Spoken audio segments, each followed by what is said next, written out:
오늘도 클릭해주셔서 감사합니다. 구독과 좋아요 부탁드립니다.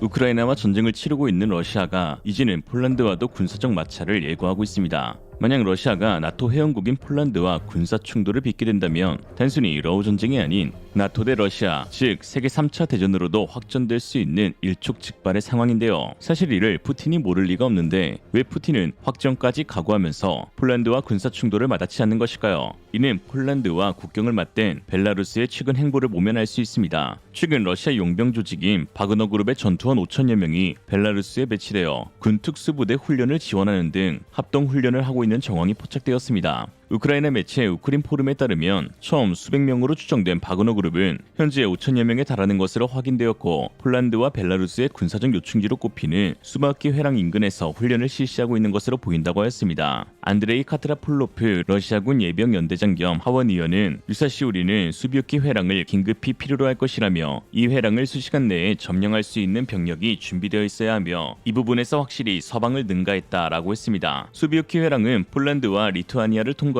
친러시아 국가인 벨라루스와 러시아의 역의 영토인 칼리닝그라드를 연결하는 약 100km의 육상 통로로 발트 3국을 나토로부터 분리시키고 러시아의 역의 영토와 이어지는 통로이기 때문에 러시아 입장에서는 반드시 차지하고 싶은 요충지입니다. 그리고 이곳에서의 영향력을 확대하기 위해서는 무조건 벨라루스와의 군사협력이 필요한 상황이죠. 이에 폴란드는 벨라루스, 바그너, 러시아의 침공 가능성을 대비하기 위해 벨라루스 방면 국경 지역으로 대규모 병력을 이동시키는 등 만반의 경계 태세를 취하고 있습니다. 폴란드는 벨라루스와 무려 418km에 걸쳐 국경을 맞대고 있는데요. 폴란드 정부는 벨라루스군과 바그너 그룹의 합동 훈련은 의심의 여지 없이 폴란드에 대한 도발로 간주된다라고 경고하기도 했죠. 이런 일촉즉발의 상황에서 러시아는 대놓고 기름을 끼얹고 있습니다. 푸틴은 폴란드가 리투아니아, 우크라이나와 연합부대를 창설하여 전쟁에 직접 개입해 그들이 역사를 주장해온 영토를 되찾으려고 하는데 그 땅은 스탈린이 선물로 준 땅이다라며 벨라루스는 러시아의 일원으로 벨라루스에 대한 공격은 러시아에 대한 공격으로 간주할 것이라고 했습니다. 그러나 사실 폴란드 서쪽 땅이 스탈린의 선물이라는 푸틴의 발언은 억지에 가까운데 독일 영토 일부를 폴란드에 넘기도록 한 조치는 스탈린 한 사람이 내린 결정이 아니고 미국, 영국, 소련 3대 연합국이 합의했던 사안이며 폴란드는 서쪽으로 영토를 확장하는 대신 동쪽 땅 일부를 소련한테 빼앗겼기 때문이죠.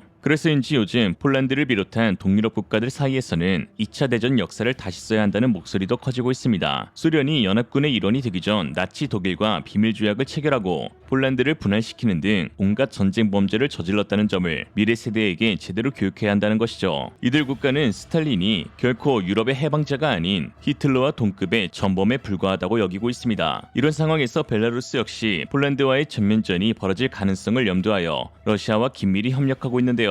지난 20일 유럽 매체 타스 통신에 따르면 벨라루스의 루카센코 대통령은 러시아로 향했는데 러시아 벨라루스 연합국 간의 통합적 협력과 대규모 군사 협력을 논의할 것이라고 전망했습니다. 벨라루스가 우크라이나전에 참전하거나 혹은 폴란드에 대한 무력 행사를 하게 되면 폴란드 역시 가만히 있지 않겠죠. 벨라루스의 협력국이 러시아라면 폴란드의 주요 협력국은 다름 아닌 한국인데요. 한국산 무기가 폴란드의 안보를 지킬 핵심 무기로 자리 잡고 있기 때문입니다. 지난 23일 폴란드에서는 이와 관련 새로운 소식이 전해졌습니다. 마리우시 부하샤크 국방부 장관은 벨라루스와 국경을 맞대고 있는 동쪽 국경, 소위 수바키 회랑의 안보를 지키기 위해 새로운 부대를 창설한다고 했는데요. 그 부대의 이름은 바로 제1군단 보병사단이었죠. 그리고 이 부대의 핵심 운용 무기체계는 바로 한국산 무기였습니다. 폴란드 매체 RPPL에 따르면 폴란드군의 눈은 벨라루스에 쏠려 있다며 벨라루스는 폴란드 안쪽의 가장 큰 위협이고 앞으로도 몇 년 동안 지속적으로 우리에게 가장 큰 위협이 되는 인물은 바로 벨라루스의 루카셴코일 것이라고 하였습니다. 그러면서 제1군단 보병사당 사령관으로 부임한 노르버트 이와노프스키 준장과의 인터뷰를 실었는데요. 이와노프스키 사령관은 1군단에만 3만 명의 병력이 배치될 것이며 포드라스키의 지역뿐만 아니라 비알리스토크, 이와바, 브루드니카, 헤욱노 등 벨라루스와 국경을 맞대고 있는 지역에서 작전을 수행할 것이다라고 했습니다. 그러면서 우리 부대의 특징은 소부대의 높은 기동성이라고 할 수 있는데 한국에서 들여온 K2 전차와 K239 천무 다연장 로켓, K9 자주포와 같은 현대화된 무기들이 대거 배치되게 될 것이라고 했죠. 현재 가장 시급한 폴란드의 안보를 지켜주는 것이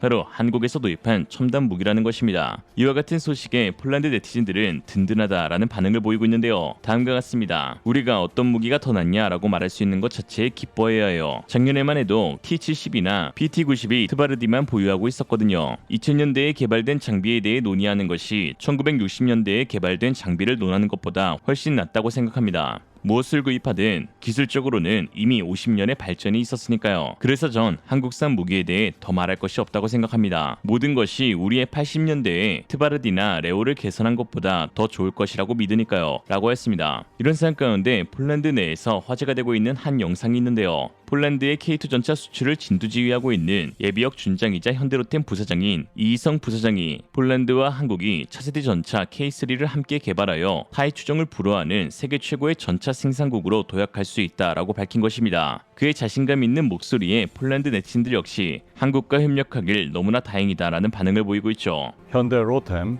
has developed MBT technologies for the past 40 years, and K2 is the Korean indigenous MBT produced by Hyundai Rotem's independent MBT technology. For Hyundai Rotem, the cooperation with PGZ is very important. We are going to transfer the technology of the major components of K2PL, including main gun and in-armed suspension unit and auto-loading system.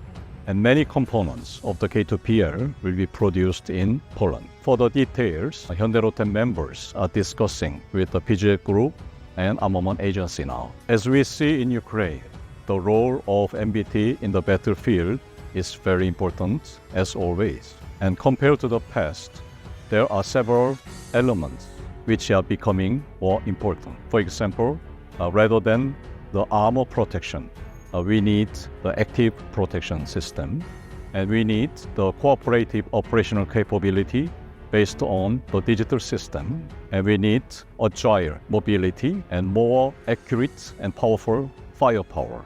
K2 has the world's best digital system, and its mobility and firepower is world-class.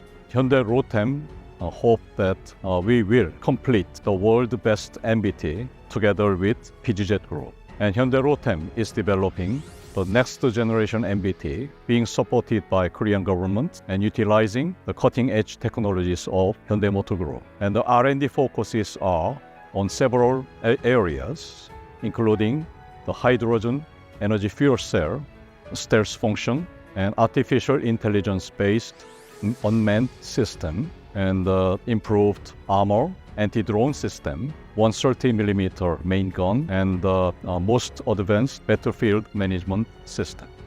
As you know, there are key elements for the very useful, effective main battle tank. Those are mobility, firepower, and protection system.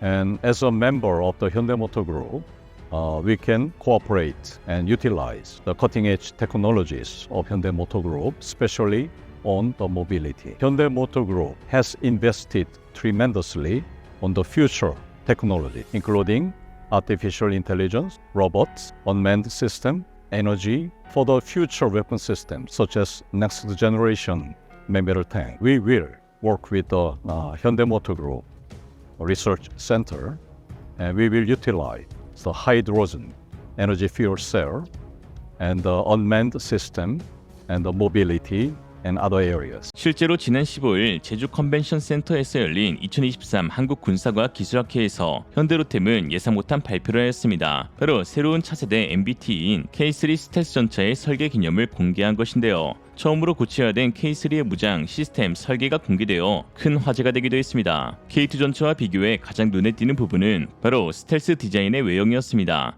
내부에서 실시간으로 360도 감시가 가능한 첨단 영사 장비가 탑재돼 차체 밖으로 신체를 노출한 상태의 주행이 사라져 스텔스성을 향상시킬 수 있고 승무원의 생존성도 크게 높아지게 되었습니다. 국방과학연구소는 지난 4월에 차세대 전차 체계 기념 스텔스 영상 3D 모델링의 용역도 발주하기도 하였죠. K3의 주요 성능은 130mm 주포, 금속 세라믹 복합장갑, 원격 무인 RCWS, 하드킬 APS, 수소연료 방식의 추진 엔진, DI-RCM 교란 장비, 포탑 내 소형 전술 드론, 캡슐형 승무원실, 완전화된 무인 포탑 등으로 꼽힙니다. K3 전차는 현재 독일, 미국, 프랑스 등 차세대 전차를 개발하고 있는 국가의 전차들보다 더 강력하고 더 첨단화된 전차인데요. 독일 K4-51 판터는 K3와 동일한 55구경 130mm 주포를 사용하지만 레오파르트의 엔진인 디젤 엔진을 그대로 가져왔으며 미국의 에이브람스 X는 정숙성이 우수한 하이브리드 엔진을 차용했지만 44구경장 120mm 주포를 사용하는 데 그쳤습니다. 도프 합작 회사가 개발 중인 MGCS는